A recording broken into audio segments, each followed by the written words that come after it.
এই যে আপনারা এখানে দেখতে পাচ্ছেন monetization your content is not earning money. এই সমস্যাটা প্রায় বেশিরভাগ কন্টেন্ট ক্রিয়েটর ফেস করতেছেন। এটার কারণ হচ্ছে শুধুমাত্র আনঅরিজিনাল কন্টেন্ট অথবা কপিরাইট কন্টেন্টের কারণেই কিন্তু এই সমস্যাটা দেখা দিচ্ছে। আমরা এটা সমাধান করব, সেম একইভাবে আপনি সমাধান করতে পারবেন। এই জন্য যে কাজটা করতে হবে, আমরা এখান থেকে ব্যাকে চলে আসবো। আসার পরে আপনি এখানে কন্টেন্ট নামে একটা অপশন দেখতে পাচ্ছেন, এই কন্টেন্ট অপশনে ক্লিক করবেন। কন্টেন্ট অপশনে ক্লিক করার পর আপনি এই যে আপনার কন্টেন্টগুলো সবগুলা কন্টেন্ট এখানে দেখাবে।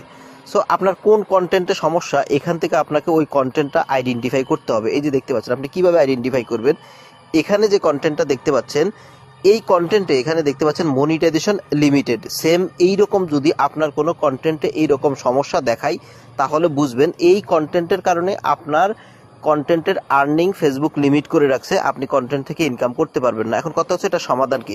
সমাধান হচ্ছে এখান থেকে এই ভিডিওটা এখান থেকে জাস্ট ওপেন করবেন। ওপেন করার পর আপনি যে মোর ডিটেলস নামে একটা অপশন আছে এখানে ক্লিক করবেন। এরপরে নিচে দেখতে পাচ্ছেন ভিউ পোস্ট নামে একটা অপশন আছে, এখান থেকে ভিউ পোস্টে ক্লিক করবেন। ভিউ পোস্টে ক্লিক করে এখান থেকে 3 ডট নামে একটা অপশন আছে, এখান থেকে জাস্ট সিম্পলি ভিডিওটাকে ডিলিট করে দেবেন। এখান থেকে আমি ডিলিট করে দিলাম। আপনিও সেম একইভাবে ভিডিওটা ডিলিট করে দিবেন।